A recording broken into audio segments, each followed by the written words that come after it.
Power, in terms of entertainment, I don't know. I can only refer to my feelings, and I never felt that any entertainment figure ever had power over me. And I suspect any entertainment figure doesn't really have power over his audience. Certainly never, in fact, Little Richard never had any power over me other than turning me onto music.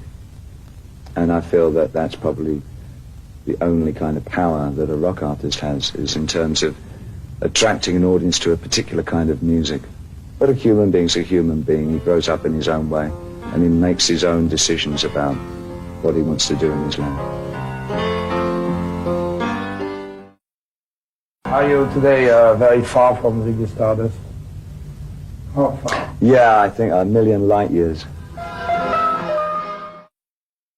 Really. Because there's little characterization in what I do now. Present sequence of events deals more with performance and movement and physicality rather than characterization. Fashion has never really been important to me. What I've tried to do with costuming anything has been to create the character that I wanted to portray at any time. I guess when I'm not on stage, this is about the loudest I get, and always has been.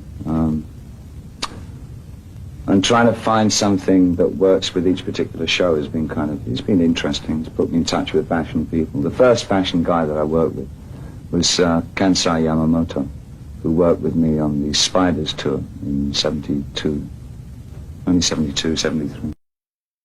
And his designs at the time were very innovative, but I think almost commonplace now. Dressing this particular show was kind of interesting. I mean, it was, again, trying to create a surreal street gang without falling into the cliches of either the street or making it look like something that Picasso would have come up with. It's kind of difficult, but we have something that I quite like. Music. What we're doing in the present... When I went out on tour in 1974, for instance, with the Diamond Dog Show, my idea was to illustrate the songs that I was writing at the time.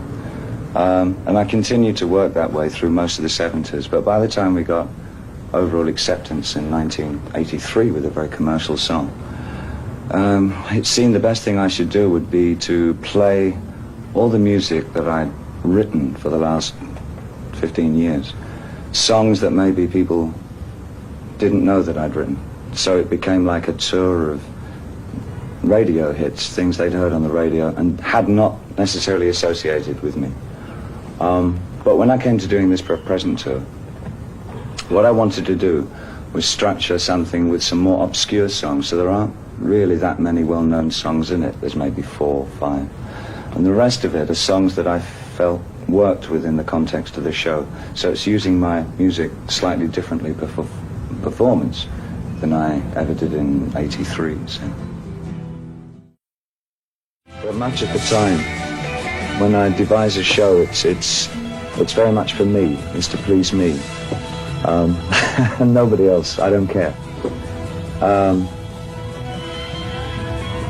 And I just hope that they find something inventive in what I do. I don't necessarily even want them to like it. They either should probably hate it or love it, but I don't really like it if it's down the middle somewhere. But when I feel that the audience are working as hard as we are on stage, because sometimes with this show, it's a very complex show, I think. And I think the audience have to work quite as hard as we're working. It's not an easy show to follow, by any means. But when I feel that they're working with us, I find it's a great fulfilling feeling. And if they're not, it's not at all fulfilling.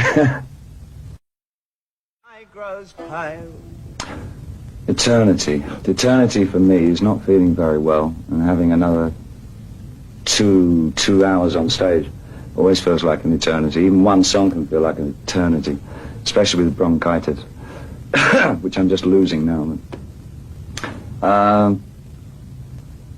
I've never really felt or questioned eternity. I think I've always tried to think from moment to moment. I lived very much one day at a time. Not much more than that. No, music's not eternal for me.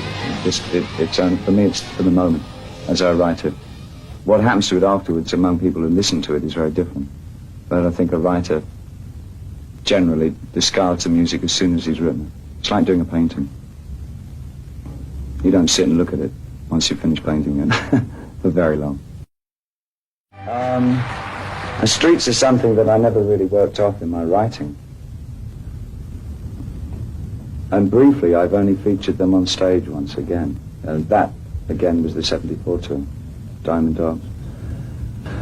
I try to get away from that feel for this tour because it seemed to be so redolent of too many other bands and too many other artists trying to create false streets with all that goes with them, neon signs and all that.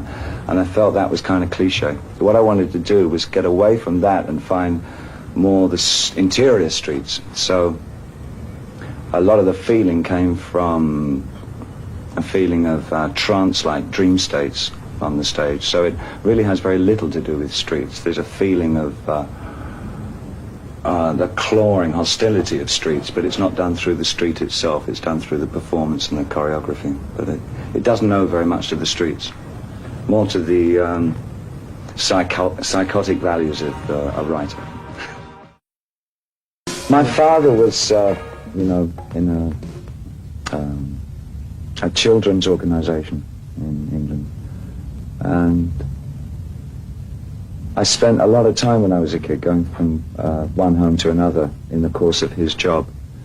And I saw a lot of children. I got to know a lot of children with a thing called muscular dystrophy. I don't know if you know that disease, but it's generally fatal. And it never ceased to amaze me how strongly willed the children were, how they would take up music and paint, knowing that they would be dying soon.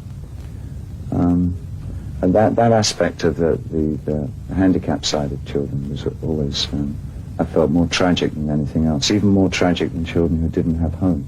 Because I've got friends who didn't have proper homes when they were kids. Either their parents divorced or broke up, or they were put into children's homes. And a lot of those kids survived very well, but it's just so tragic for a handicapped child, I think. Excuse me.